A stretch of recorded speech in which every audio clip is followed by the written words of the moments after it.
Bonjour Tata, comment ça va? Bonjour. Bonjour tout le monde. Est-ce que vous pouvez partager cette vidéo avec moi, s'il vous plaît? Prévenez les autres qu'on est là. Bonjour. Ça fait un moment.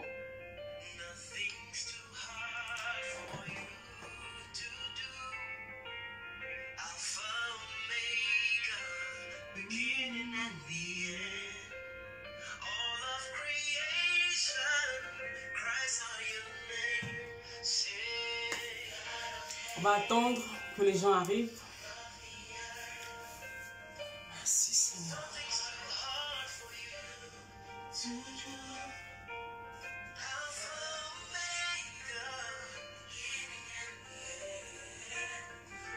S'il vous plaît, partagez cette vidéo le temps que les autres arrivent.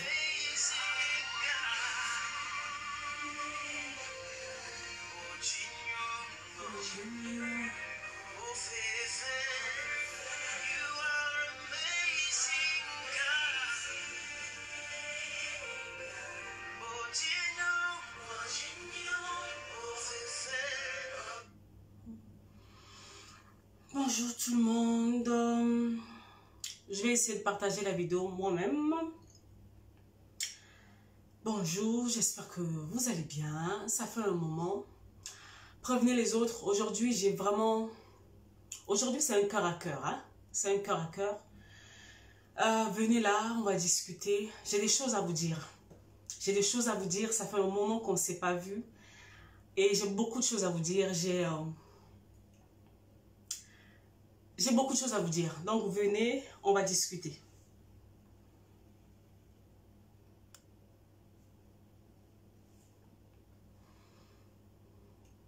Bonjour tout le monde. Je partage là. Je vais me mettre de l'autre côté.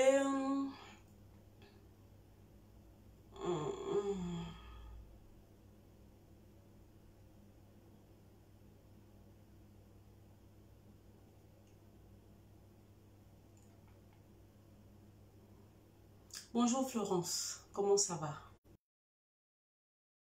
Body, comment ça va? Les fidèles au poste. J'ai des gens comme ça, dès que je suis là, ils sont connectés. Merci à vous. Merci. Et on va commencer là.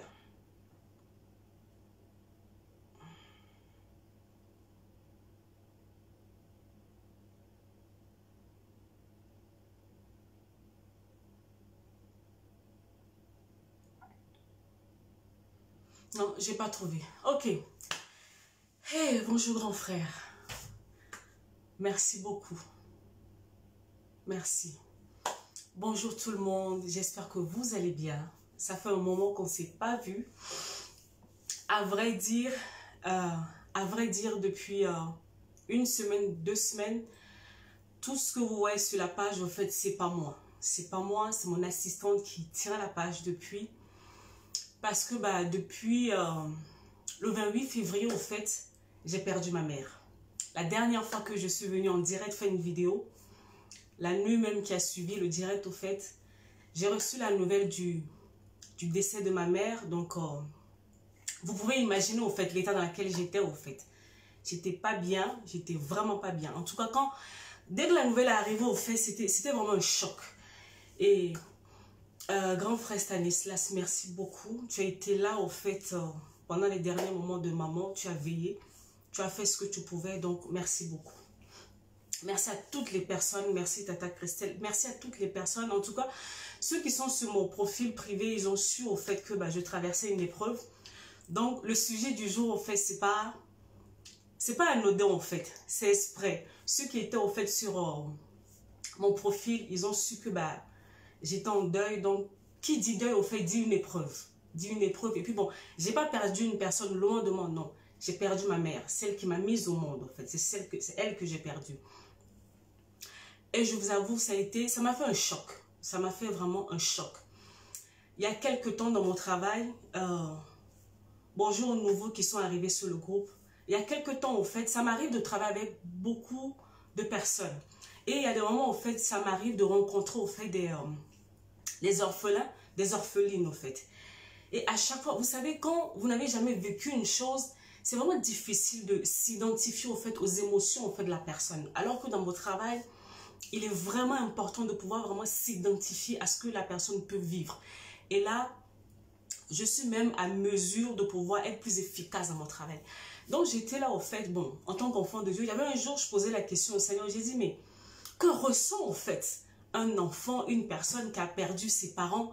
Qu'est-ce que cette personne ressent? Parce que tant que vous n'avez pas ressenti une chose, vous ne l'avez pas vécu, c'est difficile, au fait.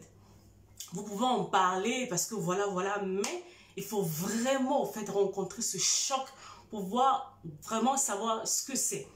Donc, je disais, Seigneur, mais ça fait quoi d'être orpheline ou orphelin? Qu'est-ce qu'on ressent, en fait, dans l'imagination de cette personne, dans les émotions, dans les pensées de cette personne? Qu'est-ce qui se passe? Comment la personne fait?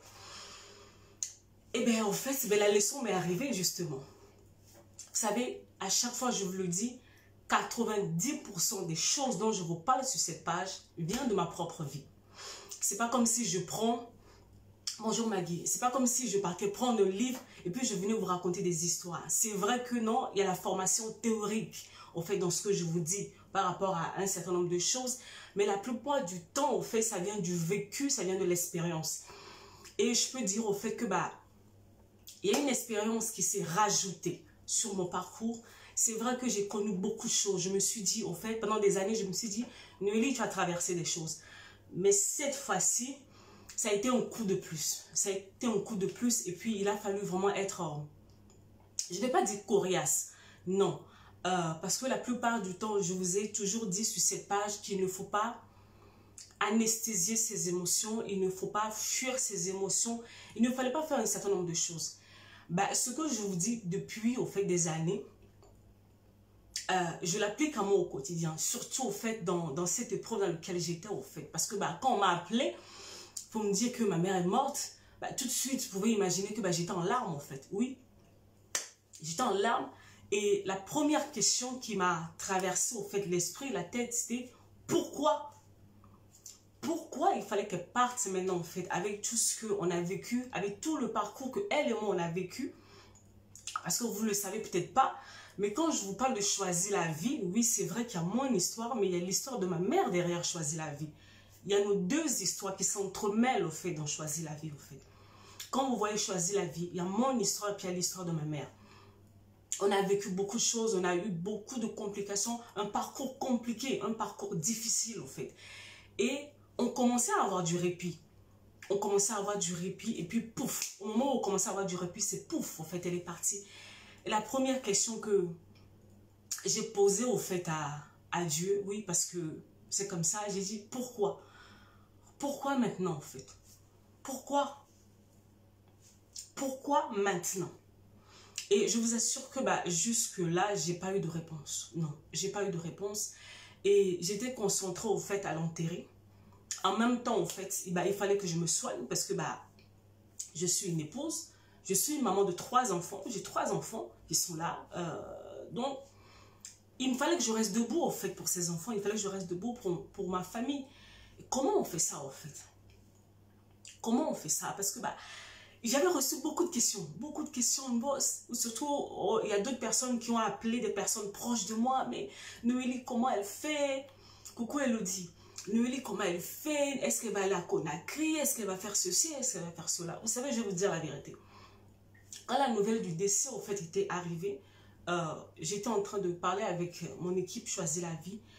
et la nouvelle m'est arrivée. La première chose que je leur ai dit, j'ai dit, on ne bouge aucune date. On ne change pas de programme. Il y a d'autres personnes qui vont me dire, mais Noélie, tu vois pas que non, il faut que tu restes là, il faut que tu fasses le deuil. Mais le deuil, c'est quoi en fait? Le deuil, ça veut dire qu'il faut que je m'enferme sur moi. Est-ce que c'est ça en fait? Est-ce que ça va m'aider, le fait de me renfermer sur ma personne? Est-ce que vous pensez que ça va m'aider à aller mieux en fait? Est-ce que le fait de me renfermer sur moi-même, est-ce que ça va la faire revenir? Est-ce que ça va m'aider concrètement? Parce que oui, j'ai reçu beaucoup de choses. Oh, il faut qu'elle fasse ceci, il faut qu'elle fasse ça, il faut qu'elle fasse ça. Mais est-ce que ça va m'aider? C'est la question que moi je pose en fait. Ça ne va pas m'aider. Parce qu'elle est partie pendant une semaine. Pendant une semaine, j'étais là. J'étais chez moi, je ne bougeais pas. J'étais allongée. Vous voyez sur la page, ce n'était pas moi qui écrivais, c'était mon assistante. J'étais allongée parce que oui, son corps était à la mort. J'étais en plein deuil, en fait. J'avais mal. Vous savez, j'ai un docteur dans mon équipe Choisis la vie et tout de suite, quand la nouvelle est arrivée, le lendemain, en fait, je n'arrivais pas à parler. Donc, le lendemain, qu'est-ce qui m'est arrivé? J'avais très mal dans le corps. Mon corps commençait à réagir. J'avais des douleurs au cœur et mon corps me faisait mal. Donc, j'ai appelé le docteur. J'ai dit, mais docteur, je fais comment? Je fais comment? Elle m'a dit, Noélie, tu dois parler. Il faut que tu parles. Tu dois parler. Donc, tout ce que tu as à l'intérieur de toi, ça doit sortir. Et c'est là où j'ai commencé ma propre thérapie. Et mon équipe était autour de moi. Ils étaient là, ils me faisaient parler tout le temps en fait. Ceux qui priaient, priaient pour moi. Ceux qui devaient me faire parler, ils me faisaient parler pour que je puisse évacuer. C'est vrai, la première, à chaque fois je vous parle au fait des émotions, la première émotion qui m'a traversée quand on m'a annoncé que ma mère était morte, c'était la colère. Je ne vais pas vous mentir, aujourd'hui je vous ai dit c'est un cœur à cœur. C'était la colère, la colère. Pourquoi maintenant en fait? Pourquoi? Parce que bon, je ne comprends pas pourquoi elle devait partir maintenant. Parce que bah, en octobre, je l'ai vu, on s'était dit beaucoup de choses qu'on devait faire en fait. Elle n'était pas censée partir maintenant, selon moi. Bien sûr, ça c'était selon moi. Elle n'est pas censée partir maintenant. Mais c'est arrivé. Je fais quoi en fait? Je m'écroule? Je reste là à pleurer? Je reste là de morfondre? Comment on fait? Parce que je l'ai mis sous terre. À l'heure où je vous parle, elle est sous terre. Je fais comment en fait? La suite, je fais comment? Je fais comment? Voilà pourquoi je suis venue vous parler aujourd'hui. Comment en fait avancer? Avancer. Avancer malgré tout. Souvent, je viens ici, je vous parle, mais très peu d'entre vous, en fait, connaissent mon histoire. Pour ceux qui ne connaissent pas mon histoire, mon témoignage, une partie en tout cas de mon témoignage est sur YouTube. Et une autre partie dans mon livre Rescapé, où je parle de mon parcours. Donc, ceux qui me connaissent savent que non, excusez-moi, j'ai une histoire très lourde. Je reviens de très loin en fait. Donc la vie a eu le temps de me donner beaucoup de coups, énormément de coups. J'ai reçu des coups où je suis restée à terre.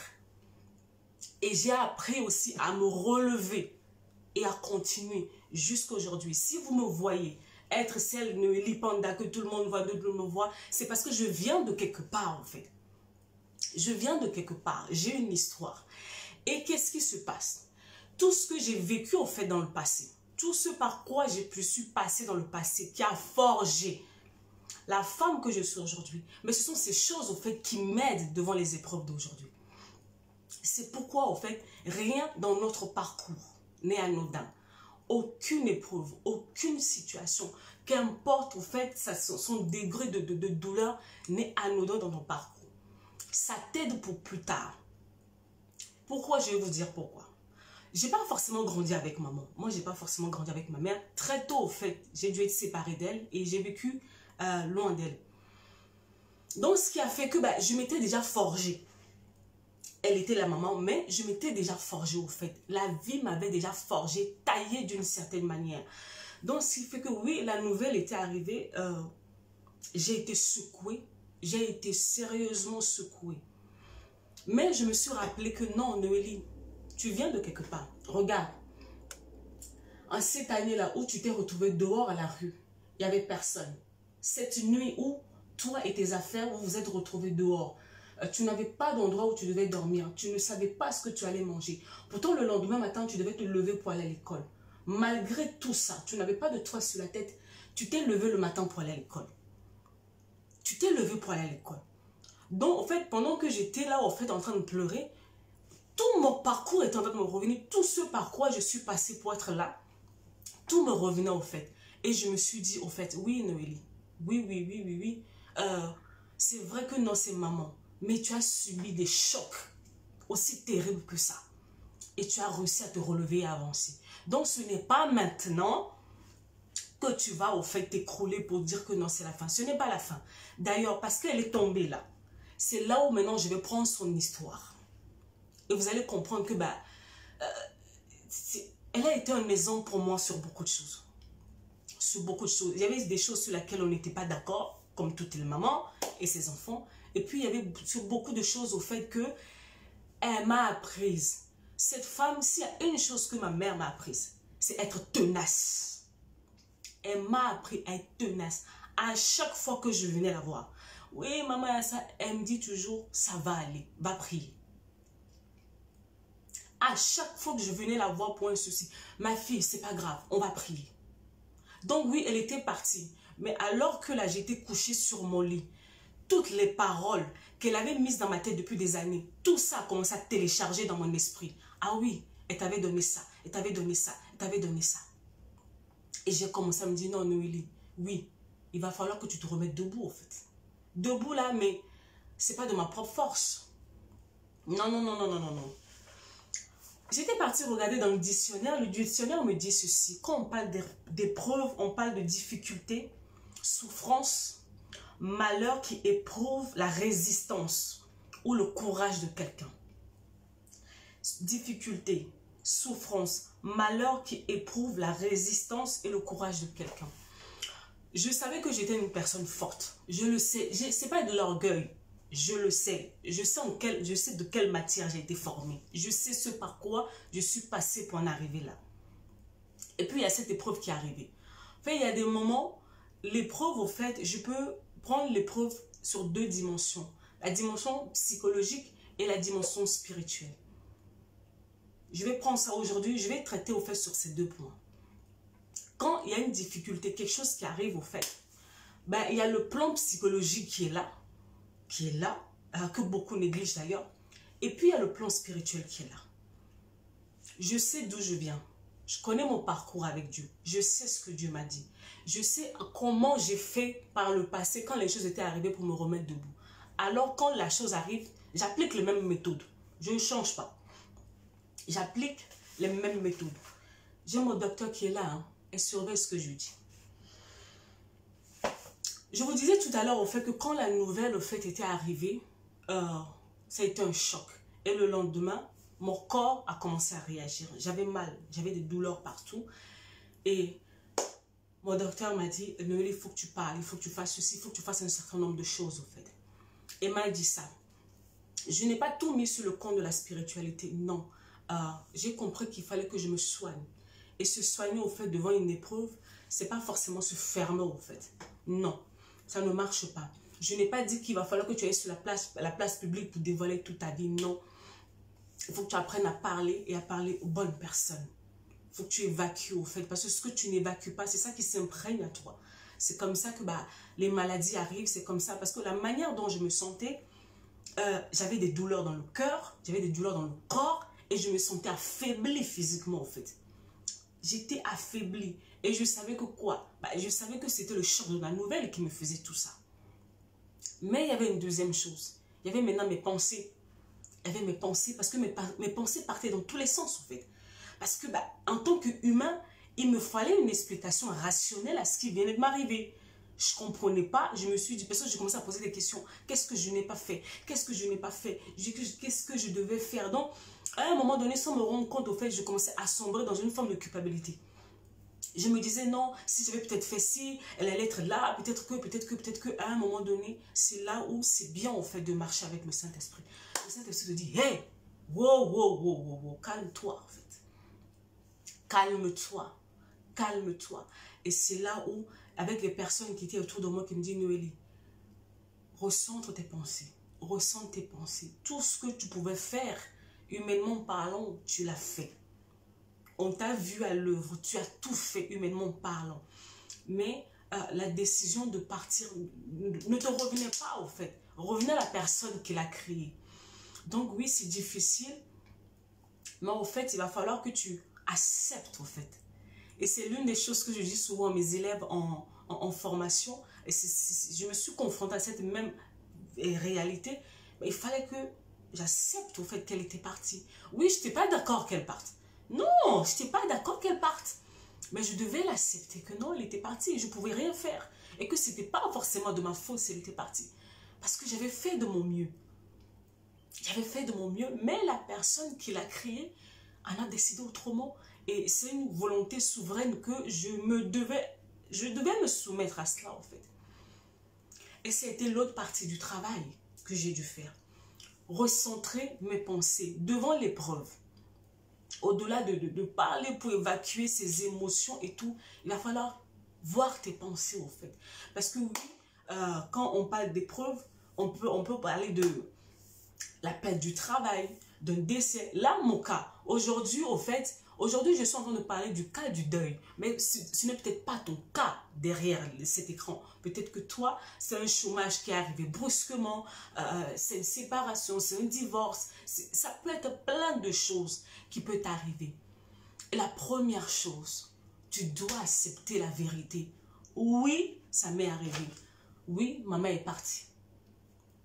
Maman est partie. Il fallait que j'accepte que non, maman est partie. En plus, je suis sa fille aînée. On n'est qu'à deux. Je suis l'aînée au fait. Maman est partie. Ok. Il fallait que ça rentre.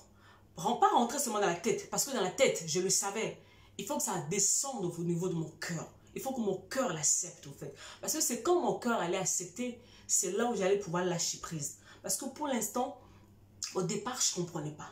Je ne comprenais pas. Je crois que pendant 2 ou 3 jours, j'étais là seulement. Seigneur, pourquoi? Seigneur, pourquoi? Pourquoi tu me fais ça? Pourquoi tu me fais ça? Seigneur, pourquoi maintenant? Pourquoi? Seigneur, tu n'as pas vu que j'ai assez souffert dans ma vie? Pourquoi tu me l'arraches maintenant? Pendant au moins 2 à 3 jours, c'était comme ça en fait. En fait, aujourd'hui, je ne suis pas venue vraiment vous raconter du fake. Je suis en train de vous raconter les 2 dernières semaines de ma vie. J'étais là, je me bagarrais avec moi-même. Pourquoi? La nouvelle de la mort devait quitter mon cerveau pour descendre dans mon cœur. Accepter qu'elle est partie. Elle est partie que, elle a fait son temps. Elle a élevé une grande fille, une fille forte, une fille courageuse, à qui elle a donné des bases, à qui elle a mis beaucoup de choses en moi en fait. Maintenant, elle a fait ce qu'elle devait faire. Je ne connais pas son histoire avec Dieu. Je ne connais pas le nombre de temps que Dieu l'avait accordé sur la terre. Et que maintenant, le temps est arrivé. Dieu a jugé bon au fait de l'apprendre. Aussi difficile que ça pouvait être. Dans toutes les choses que j'ai pu vivre dans ma vie, j'ai appris à me soumettre à la volonté de Dieu. Peu importe les choses aussi difficiles que j'ai pu vivre dans ma vie, il y a une chose qui m'a gardé, qui m'a évité de m'effondrer, de complètement sombrer. C'est d'accepter la volonté de Dieu pour ma vie. Vous savez, souvent on prie, hein? On prie, on fait des choses quand tout va bien. Quand tout va bien dans notre vie, ça va. Mais le jour où le Seigneur vient toucher à quelque chose de sensible dans ta vie, en fait, comment tu réagis? Tu le traites d'injuste? Comment tu fais en fait? Comment tu le traites à ce moment d'épreuve, à ce moment où il est venu toucher à une chose qui était précieuse? Comment tu fais? Tu fais comment? Tu le maudis? Tu murmures? Tu te plains? Qu'est-ce que tu fais? Moi, j'avais opté pour me soumettre à sa volonté. C'est toujours ce que j'ai fait depuis des années. Malgré que ce soit aussi dur, j'accepte pour dire que je ne comprends rien, mais je te fais confiance. Toute la semaine, chez moi, je n'avais pas la force de prier. Tout ce que je disais, c'était je ne comprends rien, mais je te fais confiance. Aide-moi. Aide-moi. Je ne comprends rien. c'est au-dessus, au fait, de ma compréhension. Mais aide-moi. Aide-moi à tenir. Aide-moi à tenir. C'est ce que j'ai toujours fait dans ma vie. Ceux qui me connaissent, mes proches, ils savent ce par quoi je suis passée. Là où tout le monde partait dans tous les sens. En fait, mes pensées sont focus sur Dieu, en fait. Mes pensées ne partent pas ailleurs. C'est pour ça que je vous disais tout à l'heure. À un moment donné, il fallait que je recadre mes pensées, en fait. Il fallait que mes pensées soient recadrées. Il fallait que mes pensées soient concentrées. Concentrées, au fait. Parce que si mes pensées n'étaient pas concentrées, je partais dans tous les sens. Je partais dans tous les sens et je risque d'avoir des attitudes, des paroles qu'il ne faut pas, en fait. Qu'il ne faut pas. Une des choses que j'ai appris dans la vie, c'est que quand une épreuve t'arrive, je n'ai pas commencé à chercher le diable, les sorciers, tout ça, tout ça. J'ai appris à me soumettre à la volonté de Dieu. Et puis maintenant, quand j'ai accepté que, ok, elle est partie. Maintenant, la deuxième partie est arrivée, la deuxième ou la troisième partie est arrivée. Il fallait maintenant que cette douleur-là, en fait, parce que pendant que j'étais là, j'étais en train de tourner dans mes trucs, en fait, la douleur qui me serrait le cœur, je n'arrivais pas à respirer. La douleur était tellement forte, au fait, que je n'arrivais pas à respirer comme il faut. Et je disais à Dieu, Seigneur, si tu ne m'aides pas, comment je vais faire? Dans quelques jours, il faut que je me lève pour aller faire telle chose, telle chose, telle chose. Comment je vais faire? Il faut que tu m'aides. Et les jours passaient, le jour de son enterrement arrivait. Je savais que le jour de son enterrement allait être difficile pour moi. Vous savez ce que j'ai fait? J'ai pas fait semblant. Souvent, on fait semblant. C'est ce que je vous disais souvent dans la guérison. On fait semblant. Souvent, on met des masques. On met des masques. On veut faire semblant que tout va bien. Non. En fait, je suis partie devant le Seigneur. Je lui ai dit, le samedi qui arrive là, ça va être compliqué pour moi. Je ne sais pas. Parce qu'en plus, elle est morte en Afrique. Moi, je suis en Europe. Je ne peux pas rentrer parce que le timing est trop serré. Et je lui disais, si tu ne m'aides pas, je ne vais pas y arriver. Parce que la vue de ce corps, la vue de ce cercueil, ça va être compliqué pour moi. Il va falloir que tu m'aides. Et c'est de ça dont je vous disais tout à l'heure que la capacité, il y a le plan psychologique au fait d'une épreuve et puis il y a le plan spirituel. La capacité à pouvoir surmonter, dépasser une épreuve ne vient pas seulement de tes propres forces, non. Il y a des moments où tes propres forces ne finissent pas parce qu'il y a de ces situations, en fait, c'est là où ceux qui ont foi en Dieu, ceux qui croient en Dieu, c'est là où on a une forme de protection. Parce que pour une personne qui ne croit pas en Dieu, des choses comme ça, la personne part dans tous les sens. La personne part dans tous les sens parce que la douleur est trop. La personne peut basculer dans l'alcool. La personne peut basculer dans plein de choses, en fait. Pourquoi? Pour atténuer sa douleur, en fait. Mais moi, je savais que, en fait, ce n'était pas la solution. Je le savais que ce n'était pas la solution qu'il me fallait. Je savais que la douleur, là, cette chose-là, en fait, que je ressentais, cette douleur que je ressentais, aucun homme, en fait, sur cette terre ne pouvait m'ôter la douleur, là. Parce qu'elle était tellement forte. Je suffoquais, j'arrivais pas à respirer, en fait. Je savais que non, à un moment donné, il fallait que le Seigneur lui-même intervienne, en fait. C'est ça. C'est ça, entre guillemets, la différence entre une personne qui s'accroche au Seigneur et une personne qui essaie de résoudre ses problèmes par lui-même. La plupart du temps, quand tu es devant les circonstances compliquées, quand tu es devant les défis, le problème c'est que tu joues les Rambo. Tu joues les Rambo, tu crois que non, tu peux faire les choses seul. Non, au fait, arriver à un certain niveau, tu ne peux pas. Tu ne peux pas. Et moi, très tôt, dès le début de la semaine, je l'avais reconnu. J'ai dit non. Si tu ne m'aides pas, je ne sais pas comment je vais faire. Seigneur, il faut que tu m'aides. Il faut que tu me donnes la force. Mon cœur, je te donne mon cœur parce que je souffre trop. Il faut que tu m'enlèves cette douleur-là. Seigneur, elle est partie. Elle est partie. Oui. Oui, elle est partie. Mais maintenant, il faut que tu m'enlèves cette douleur parce que je ne peux pas, en fait. Je ne peux pas continuer à vivre avec cette douleur-là. Et c'est ça le cas de plusieurs personnes. Depuis des années, il vous est arrivé quelque chose. Cette douleur-là, vous l'avez gardée. Bonjour Rachel. Cette douleur-là, en fait, vous l'avez gardée depuis des années. Vous marchez avec ça. Vous marchez avec ça. Vous faites semblant que tout va bien. Moi, j'ai reconnu dès le départ que ça ne va pas, que je souffre, que Seigneur, il faut que tu m'ôtes cette douleur-là parce que je ne peux pas vivre avec ça. Moi, je travaille avec les gens. Et mon outil de travail premier, c'est mon cœur et mes pensées. C'est mon cœur et mes pensées. Ce sont mes deux instruments principaux dans mon travail. Donc maintenant, si mon cœur est dans cet état, je fais comment en fait? C'est ma vie qui est paralysée. Et je ne peux pas. Et puis la plupart du temps, je dis autre chose aux gens. Je suis censée être mon message. Ce que je dis aux gens, je dois faire exactement ce que je dis aux autres. Quand les autres souffrent, je leur dis de faire un certain nombre de choses. Alors, à mon tour, je me dois, pour pouvoir être authentique vis-à-vis du message que moi-même je véhicule, je me dois de faire la même chose. Alors, les cours que je donne aux gens, j'ai commencé à me l'appliquer à moi-même. À moi-même. Au jour le jour, étape par étape. Et j'étais là. En fait, souvent, quand on prie, les gens ils pensent que non, c'est des longues prières, des discours. Non, en fait, j'avais ni la force pour faire des longs discours. Je parlais au Seigneur. Seigneur, enlève-moi cette douleur.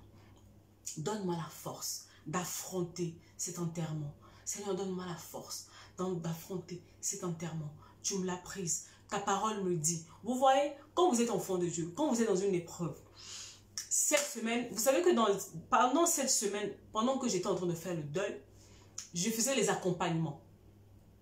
Parce que oui, il y a des gens qui sont en accompagnement avec moi, il y a des gens qui ont payé leur argent pour se faire accompagner par moi. Donc en fait, mes problèmes personnels n'ont rien à voir avec eux. Il fallait que je m'occupe d'eux. Donc j'étais là, j'étais en train de, je parlais à Dieu. Et il y a une chose que j'ai dit à une personne cette semaine. Pour nous les enfants de Dieu, chaque situation que nous traversons en fait, il y a une parole dans la parole de Dieu qui va avec. Alors dans mon cas à moi, c'était quoi qui me revenait en fait pendant que j'étais dans cet état? C'était aucune épreuve en fait ne peut dépasser tes capacités. Si le Seigneur permet que tu te retrouves devant une situation, c'est parce qu'en fait en toi, tu as déjà les ressources nécessaires pour pouvoir l'affronter. Donc, je rappelais cette parole au Seigneur que non, si tu as permis, ça veut dire que non, je suis prête à affronter ça. Donc, il va falloir que tu m'aides. Parce que toute seule, je ne peux pas. Toute seule, je vais passer ma vie, je vais passer des semaines, des mois, des jours à pleurer. Et franchement, ce n'est pas intéressant. Ce n'est pas que je n'aime pas ma mère. Non, ce n'est pas ça. En fait, parce que bon, il y a d'autres qui pensent que non, peut-être je fais semblant, que je fasse quoi. Non, ma mère, je l'aime. C'est ma mère. Mais en fait, le truc, c'est qu'elle est partie. Je suis censée faire quoi? Je vais continuer à pleurer pendant des siècles et des siècles. Je vais continuer à pleurer pendant des mois. Est-ce que ça va la faire revenir? Concrètement parlant. Parce que quand je vais rester dans cet état-là, en fait, ça va m'épuiser physiquement. Ça va m'épuiser mentalement. Ça va avoir des répercussions partout, en fait. Donc, c'est pas intéressant. Bonjour, Michel. C'est pas intéressant, en fait. C'est pas intéressant pour moi. Oui. Elle est partie, mais je me dois, ne serait-ce que par rapport à tout ce qu'elle m'a donné, par rapport à tout ce qu'elle m'a dit dans sa vie. Et par rapport au fait que je sois maman, que toutes ces responsabilités soient sur moi. Je me dois me débrouiller d'une manière ou d'une autre pour me remettre debout. Bonjour Esther, comment ça va? Je me dois de me remettre debout. Je me dois de me remettre debout.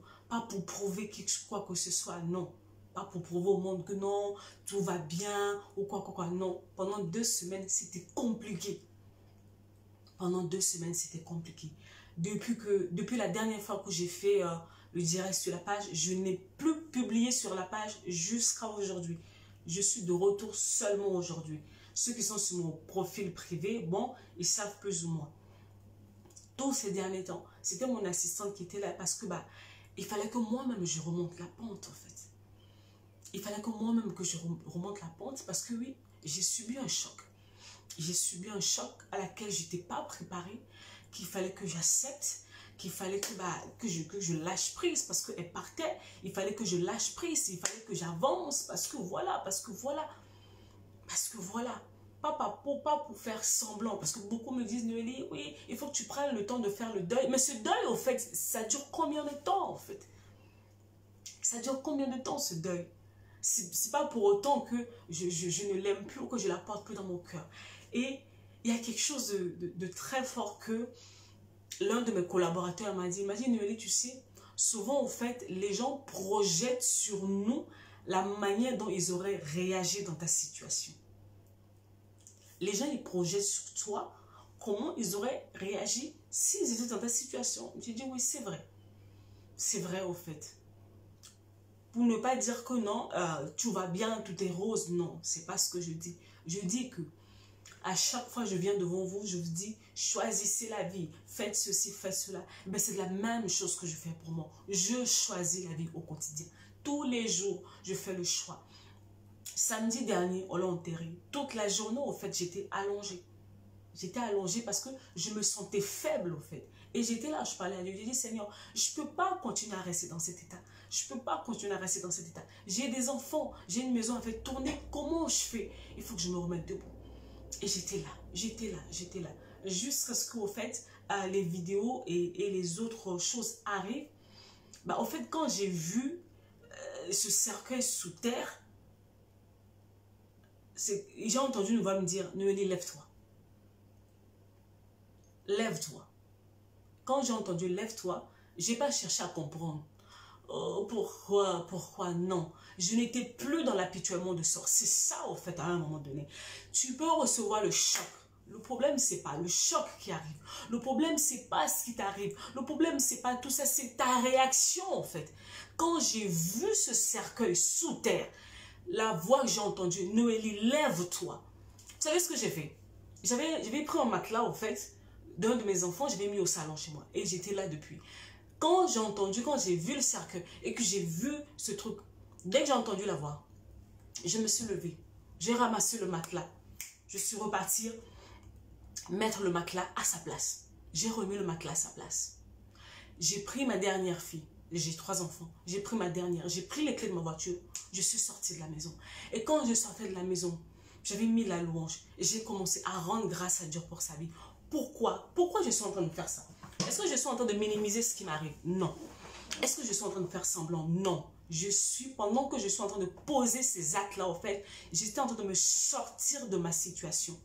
J'étais en train de me sortir. C'était un choix. En fait, physiquement parlant, je n'avais pas forcément envie, mais c'était ce que je devais faire. C'est-à-dire que non, je devais maintenant, pratico-pratique, prendre le dessus de la situation. J'étais dans cette voiture-là. Je commençais à rouler. Et je disais à Dieu, Seigneur, je te rends grâce. Seigneur, je te rends grâce pour la vie de ma mère. Seigneur, je te rends grâce pour la vie de ma mère. Elle a fait de moi la femme que je suis aujourd'hui. Elle a fait de moi cette servante que je suis aujourd'hui. Merci pour sa vie, Seigneur. Elle est partie, mais moi, je suis là et je vais continuer. Je vais rester debout. Elle a l'habitude de m'appeler mon Amazon. Ma mère m'appelait mon Amazon. Et elle dit, Seigneur, moi, je suis là et je continue. Donne-moi la force, donne-moi le courage de continuer. Et vous savez, pendant que j'avais pris la résolution, souvent, en fait, quand on est dans une situation, on a tendance à rester statique et attendre que les choses bougent d'eux-mêmes. Non, il faut se mettre en mouvement. Je me suis mise en mouvement, c'est-à-dire que non, ce lit-là, sur lequel je me couchais pendant des jours, j'ai pris le lit là, j'ai mis de côté, j'ai pris ma veste. Donc, je choisis la vie. C'est ça, en fait. À un moment donné, j'ai dit, Seigneur, je choisis la vie. Donc, c'est-à-dire que non, je reprends le cours normal de mon histoire. Je ne l'oublie pas. Je ne la mets pas dans une boîte. Mais à partir de maintenant, je refuse que ça, au fait, me conditionne. Que je refuse que ce deuil, que cette mort, pardon, que cette séparation brutale me conditionne, en fait. Je refuse. Je reprends le dessus. Parce que tu me donnes la capacité nécessaire de faire ce qu'il faut. Et je ne me suis pas appuyée sur moi-même. Je me suis appuyée sur le Seigneur. Vous savez quoi? Pendant que j'étais en mouvement, en train de poser ces actes, en train de parler, en train de faire ces choses, cette douleur-là qui me tenaillait pendant des semaines, cette douleur qui me tenaillait depuis la nouvelle du décès, cette douleur m'a lâché, en fait. Elle m'a lâché. Je ne suis pas restée là, les bras croisés, au fait, en pleurant pour que la douleur me lâche. Non, à un moment donné, je me suis mise en mouvement. C'était sciemment. Ce n'était pas forcément par envie ou quoi que ce soit, parce que mon corps n'avait pas envie de bouger. Parce que, bah oui, mais je viens d'enterrer ma mère, je viens de faire ceci. Humainement parlant, j'avais toutes les raisons du monde de rester sur ce lit. J'avais toutes les raisons du monde de rester allongé sur ce lit. Mais le truc, c'est que quoi? Le problème, c'est qu'en réalité, dans moi, ce n'est pas le corps physique, c'est l'esprit. L'esprit n'est pas en deuil. L'esprit n'est pas en deuil, au fait. L'esprit n'est pas en deuil. Non, l'esprit n'est pas en deuil. L'esprit est fortifié par le Seigneur. Alors quand le Seigneur m'a dit, lève-toi, je me suis mise debout et j'ai commencé à avancer. L'esprit a commencé à prendre le contrôle. Et qu'est-ce qui se passe? Quand l'esprit prend le contrôle, tôt ou tard, la chair suit, le corps suit. C'est-à-dire que non, les pensées suivent, les mouvements suivent, tout suit à la fin. Quand on vous parle de l'âme, on vous parle des émotions. Dans les émotions, j'étais triste, j'étais pas content, j'étais pas heureux, j'étais pas bien. Mais ça, c'était les émotions. Mon corps me disait, non, tu es fatigué, ne bouge pas. Mon esprit me dit, bouge. J'obéis à qui, au fait? Choisir la vie. Quand je vous parle de choisir la vie, c'est au fait avoir cette capacité au fait à faire taire ces émotions, à faire taire au fait ce que ton corps ressent et à te concentrer sur ce que le ciel te dit. Le Seigneur m'a dit bouge. Bouge, pourquoi? Ben parce qu'au fait, ben derrière moi il y a des vies. Parce que derrière moi il y a des vies au fait. Et bien parce que oui, tu dis un certain nombre de choses. Ben oui, mais bon, maintenant c'est à ton tour toi-même de pouvoir vivre ce que tu dis. C'est bien de dire les choses aux gens, mais toi-même, comme disent souvent les Camerounais, il faut que tu confirmes le code. Je devais moi-même confirmer le code, au fait. Il n'y avait plus personne. Il n'y avait plus personne. C'était entre moi, c'était le challenge entre moi et le Seigneur. Noélie, fais ci, obéis, fais ceci, fais cela, fais cela, fais cela, fais cela, fais cela, fais cela. C'est pas pour autant que je vous dis que non, quand je me réveille aujourd'hui, je ne pense pas à ma mère ou parce que j'ai oublié ma mère ou quoi que ce soit. Non, non, c'est faux. Je ne vais pas vous dire ça. Mais, c'est un choix délibéré. C'est un choix délibéré au fait que j'ai fait pour dire que non, je refuse de rester à terre. C'est un choix. C'est pas une envie ou une sensation, non. C'était un choix que j'ai fait pour dire que non, je refuse. De la même manière que tout ce que j'ai pu vivre dans le passé n'ont pas réussi à me terrasser. Ça là aussi, ça ne va pas me terrasser. Ça n'a jamais commencé et ça ne va pas commencer maintenant. C'est une décision que j'avais prise. Et quand tu prends une décision, en fait, tu agis conformément à la décision. Il ne suffit pas juste au fait de dire que non, voilà, non. Il faut que tu agisses conformément à ta décision. Donc, je me suis levée. J'ai commencé à faire le montage vidéo. J'ai commencé à faire ceci, j'ai commencé à faire là. La vie a repris son cours. Et je suis là devant toi aujourd'hui. La vie a repris son cours. Est-ce que je l'ai oublié? Non, je ne l'ai pas oublié. Je ne l'ai pas du tout oublié. Elle est là. Elle est là. Son histoire est là. Son héritage est là. Mais je suis là. Moi, elle est partie. Moi, je suis vivante. Je dois avancer. Je dois avancer. Est-ce que tu as décidé d'avancer, au fait? Qu'est-ce que tu as décidé de faire? Tu as décidé de faire quoi? Je ne sais pas, au fait, ce que tu vis. Je ne sais pas ce que tu traverses. En fait, la pire des choses, quand tu traverses une situation difficile, c'est de te renfermer. On ne se renferme pas, au fait, quand on traverse une épreuve difficile. On s'ouvre, mais pas s'ouvrir à n'importe qui non plus. Non, pas s'ouvrir à n'importe qui.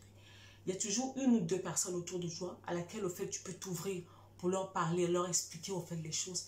Et ces personnes vont venir avec les paroles. Cette semaine, au fait, ces 2 dernières semaines, j'ai vu mes collaborateurs. À la base, ils étaient mes collaborateurs. Mais pendant ces temps, en fait, j'ai vu une famille, au fait, qui m'ont entouré. Tous les jours, ils étaient là. Ils étaient là. Ils étaient là. Ils étaient là. ils ont fait partie au fait des clés qui m'ont aidé au fait à pouvoir vraiment reprendre le dessus, parce qu'ils étaient là, ils me parlaient, ils me parlaient, ils me parlaient, ils me parlaient, ils me parlaient. Au fur et à mesure qu'ils me parlaient, au fait, c'est comme si toutes mes pensées, mes idées se remettaient en place, au fait. Bonjour Tata. Oui, il s'est passé ce qui s'est passé. Mais on avance. On a dit choisir la vie. Je choisis. C'est un choix. C'est une décision malgré la réalité. Je choisis. J'ai décidé que non, je ne vais pas rester là. Je vais avancer. Et j'agis conformément. Mes actes, mes paroles, mes actions, mes pensées, tout. Parce que quoi? Ta vie commence dans tes pensées.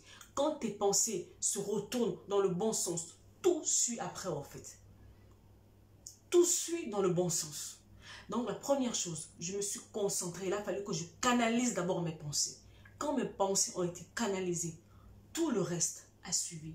J'ai pris la décision. J'ai pris la décision. J'ai fait le choix.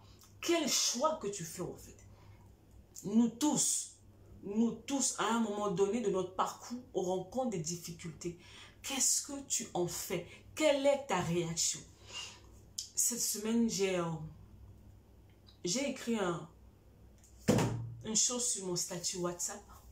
J'ai dit, je ne suis pas responsable de ce que la vie me donne comme coup. Non. Perdre une personne que j'aime, ce n'est pas au fait de ma faute, ce n'est pas de ma responsabilité. Ça ne vient pas de moi. Mais je suis responsable de ma réaction vis-à-vis de la situation. Comment toi tu choisis de réagir vis-à-vis de ce qui t'arrive? Tu restes là à te morfondre ou à un moment donné tu prends le dessus? Qu'est-ce que tu fais? Tu fais quoi concrètement? Parce que oui, on va parler, on va parler, on va parler. Oui, Tata, c'est une décision. On va parler, oui, oui, les gens ils vont venir, mes condoléances. Oh, vraiment, vraiment, oui. Mais après, on fait quoi? Après, on fait quoi, en fait? C'est pas ça, en fait. C'est pas ça, en fait, qui va me permettre d'avancer, en fait. La seule chose qui va me relancer, c'est quand moi-même je dis non, Noélie, tu sors de là. Parce que sinon, en fait, tu es en deuil ou tu es en difficulté, les gens, en fait, bon, ils vont te donner leurs condoléances, leur pitié, tout ce que tu veux. Mais toi, en fait, tu es l'acteur, tu es l'actrice numéro 1 de l'histoire. Tu fais quoi? Quelle est ta position? Tu restes à subir, tu restes victime, tu fais quoi, en fait? Tu fais quoi? Je me rappelle, au fait, quand je suis allée à Lomé la dernière fois pour la conférence Choisir la vie, l'une des premières choses que j'ai dit à l'assistant, je leur ai dit, en fait, il faut devenir responsable de sa vie. Donc, je ne vais pas dire maintenant que, bon, c'est parce que ma mère est morte, que non, il faut que je me mette dans cet état, je commence à pleurnicher, je commence à rester là. Non, en fait, elle est partie. Bah oui, mais oui, elle est partie. Bon, maintenant, il faut que j'avance. Il faut que je trouve les moyens pour pouvoir avancer, en fait. Il s'est passé ce qui s'est passé. Tu fais quoi maintenant? On fait quoi? La suite. Oui, les gens vont m'envoyer des messages, les gens vont me parler, les gens vont faire ceci. Mais après, au fait, concrètement dans ma vie de tous les jours, au fait, ça donne quoi? Moi, c'est ça qui m'intéresse. Ça donne quoi? Il faut que j'avance. Parce que qu'est-ce qui se passe? Souvent, on vous parle de la dépression, on vous parle de ces choses. Vous voyez l'état dans lequel j'étais là quand la nouvelle est arrivée. C'est comme ça, au fait, que les histoires de dépression commencent. Parce que j'ai subi un choc. Mes pensées sont dans tous les sens. Les émotions se suivent aussi. Après, je me renferme sur moi. Et là, je commence à avoir des idées. Oh non, je ne vaux rien. Ma vie ne vaut rien. Tout ce que j'ai fait ne sert à rien. Vraiment, moi, je suis maudite. Moi, je suis ceci. Et cela. Et ça part, et ça part. Le temps que je me rends compte, je suis en pleine dépression. Alors que tous les jours, je parle contre ça. Je tape sur ça. Je ne peux pas me permettre de faire le contraire de ce que je dis aux gens. Non. Je ne peux pas me permettre de faire le contraire de ce que je dis aux gens, en fait. Je dois être, entre guillemets, être cohérente dans ce que je dis et dans ce que je fais moi-même. C'est très important. Très important. Nous tous, à un moment donné ou l'autre, on va subir les chocs. Ça va arriver. Moi, j'en avais subi déjà par le passé. À un moment donné, j'ai cru que j'avais eu le répit. C'était un peu plus... C'était plus calme. Et puis là, j'ai vu que non, bah, c'est revenu en force. Et en fait, l'épreuve aussi a la capacité de te recentrer, au fait. En parlant, au fait, d'épreuves en tant qu'enfant de Dieu. Nous, les enfants de Dieu, on sait que, on le voit plusieurs fois dans la parole de Dieu où le Seigneur a permis. Dans sa parole, il y a un verset, je l'ai marqué, je ne sais plus là où je l'ai marqué.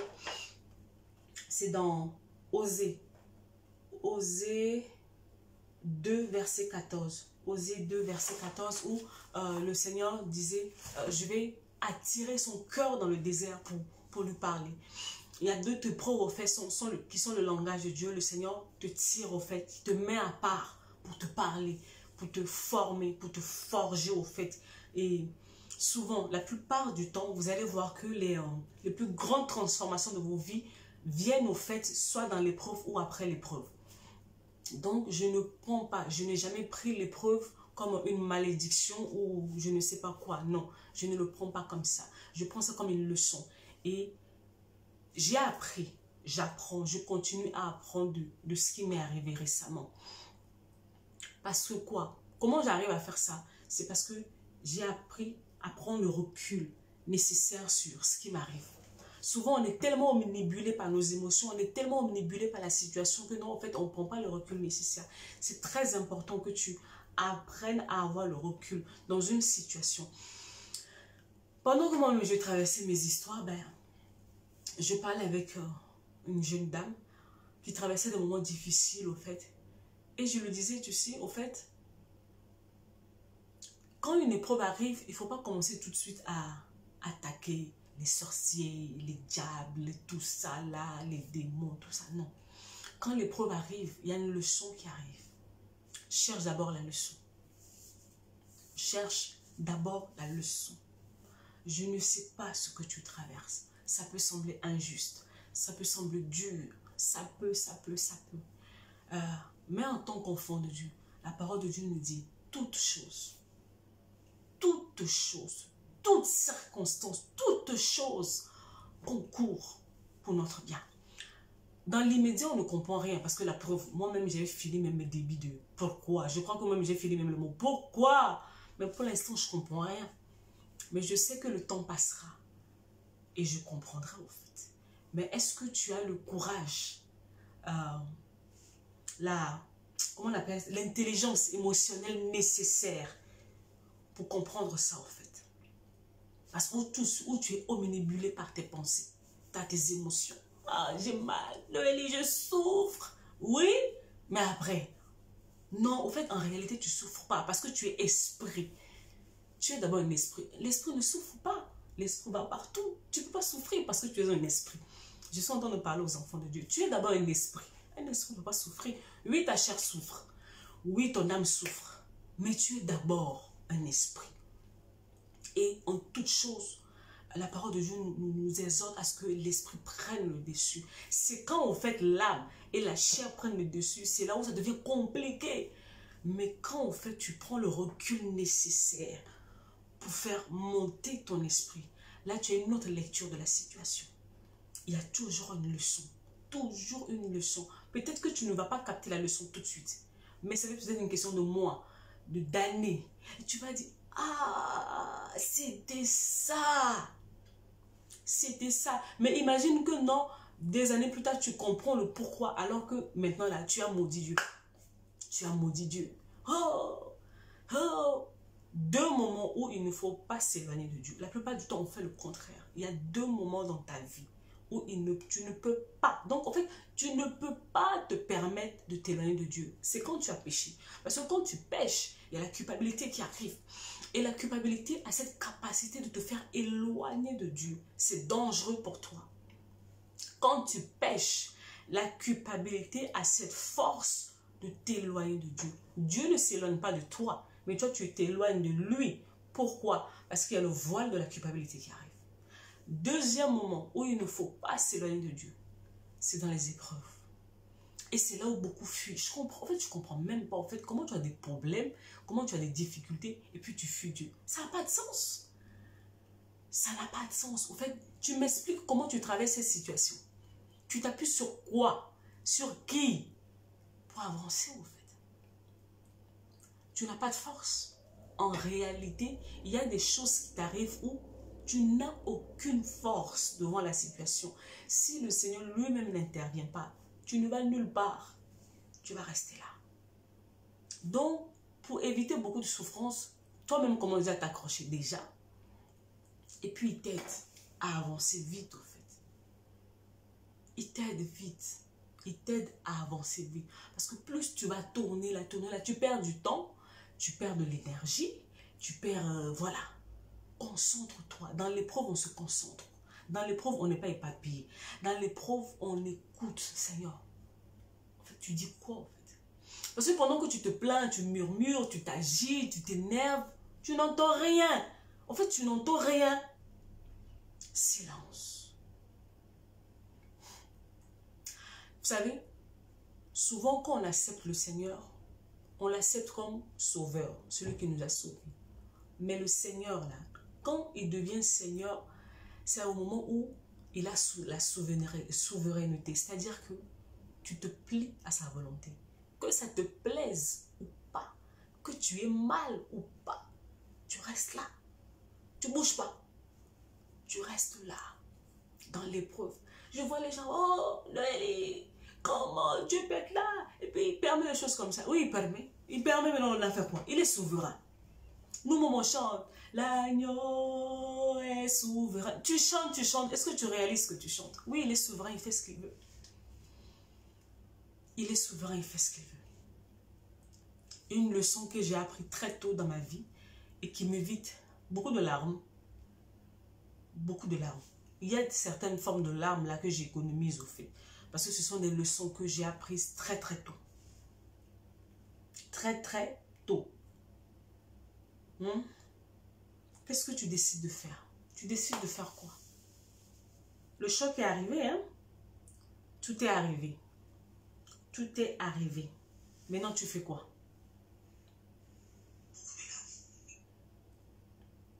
Qu'est-ce que tu fais? C'est avec ça que je vais te laisser aujourd'hui. Ça va faire 1 heure. Et nous tous, tôt ou tard, on rencontre des difficultés plus ou moins fortes selon la personne. Plus ou moins fortes. Vous savez, on n'a pas les mêmes types de préparation. Sur cette terre, c'est comme à l'armée. À l'armée, on a les commandos, on a les générales, on a les caporales, on a les tout ça qui sont là. Et eux tous, ils n'ont pas la même formation. Ils sont tous dans la même corporation, mais ils n'ont pas tous les mêmes formations parce qu'ils ne sont pas appelés à faire les mêmes choses. Là où tu vas détermine le degré de ta préparation. Donc, il y a des gens, comme je leur dis, tu es né dans le feu. Tu grandis dans le feu. Tu avances dans le feu. C'est nous autres là. Tu es né dans le feu. Tu grandis dans le feu. Ils te forment dans le feu. Et puis tu restes dans le feu. Après, quand le feu arrive, ça ne te fait plus rien en fait. Le feu ne te fait plus rien. Parce que tu es habitué au feu déjà. Mais toi, tu viens d'où? Tu vas où? Quelle est ta formation?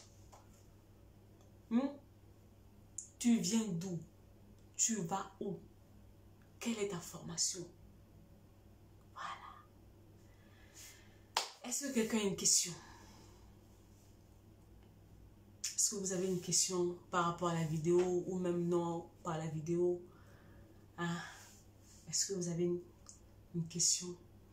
Là, on doit partir, on doit d'ici là, il faut que j'aille en Guinée.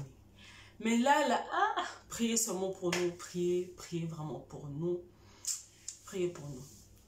Priez pour nous, pour la Guinée là, avec tout ce qui a actualité oblige. Donc, on est vraiment en train de voir. Priez pour nous, pour cette mission vraiment en Guinée. Est-ce que quelqu'un a une question?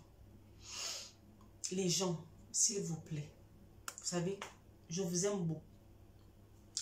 Mais arrêtez de m'envoyer des tonnes au fait de questions comme ça, inbox. Si tu as beaucoup de questions, il faut venir en accompagnement. Les accompagnements individuels sont là pour ça, au fait. À n'importe quel moment, on va commencer. arrêtez de m'envoyer des questions, des tonnes de questions comme ça en inbox. Je ne vais pas répondre. Parce qu'il y a au moins pratiquement, on est à combien sur la page? Attendez, hein. Sur la page, on est à 7000, je ne sais pas combien de personnes. Vous imaginez, voilà, 7554 personnes sur la page. Vous imaginez si je me mets à répondre à chaque message de personne, mais je ne m'en sors pas. Et puis, je ne suis pas là pour répondre toujours à toutes les questions comme ça. Non. Si tu as des problèmes, tu as des trucs, passe à l'accompagnement. Viens t'inscrire aux formations, aux accompagnements. On va faire le travail qu'il faut. Arrête de me laisser des tonnes de messages. Est-ce que le lâcher prise peut nous aider? Qu'est-ce que tu appelles lâcher prise? Non, qu'est-ce que tu appelles nous aider? Aider par rapport à quoi? Quelle est la situation? Parce que lâcher prise, c'est vague en fait. Qu'est-ce que tu appelles lâcher prise? Maggie. Non, pas le lâcher prise. Nous aider donc par rapport à quelle situation? Il faut voir aussi. Parce que tu sais, dans n'importe quelle situation qui nous arrive dans la vie, à un moment donné, au fait, c'est le fait de lâcher prise. Maggie, je suis après en formation. À un moment donné, tant que tu ne lâches pas prise ce qui s'est passé, tu n'avances pas. Et lâcher prise, c'est intentionnel. Non, c'est-à-dire lâcher prise, quand on parle de lâcher prise, on est en train de rentrer même, on rentre petit à petit dans le pardon. Parce que le pardon, c'est lâcher prise, au fait. C'est refuser vraiment l'offense, refuser, voilà, refuser. Peu importe ce qui t'arrive. L'être humain, en fait, a souvent le désir de vengeance. C'est ça l'homme. L'homme a tendance à répliquer, à faire ceci, à faire cela. Alors que, bah oui, mais le fait de dire, bon, allez, c'est pas grave. Je lâche prise, c'est pas grave, je passe à autre chose. Ça aide toujours. À un moment donné, tu es obligé, sinon tu n'arrives pas. Parce que comment tu vas aller devant si tu lâches non, ça dit que non, tu vas t'encombrer. Tout ce qui va t'arriver là, tu gardes. Tu gardes dans tes mains, tu gardes dans tes mains. À un moment donné, tu es encombré, au fait. Tu es encombré. Est-ce que vous avez d'autres questions? Donc, je disais, arrêtez de m'envoyer des tonnes de questions en inbox comme ça. Je vais vous dire la vérité, je ne vais pas répondre. Surtout si ça concerne mon travail directement comme ça. Donc, moi, je me forme, je viens m'asseoir ici. Et je suis censée au fait de déballer tout mon travail comme ça. C'est pas bon. C'est un manque de respect vis-à-vis de mon travail au fait. C'est pas bien ce que vous faites. C'est pas bien. Je donne déjà beaucoup de choses sur la page. Maintenant, quand tu as des problèmes plus sérieux,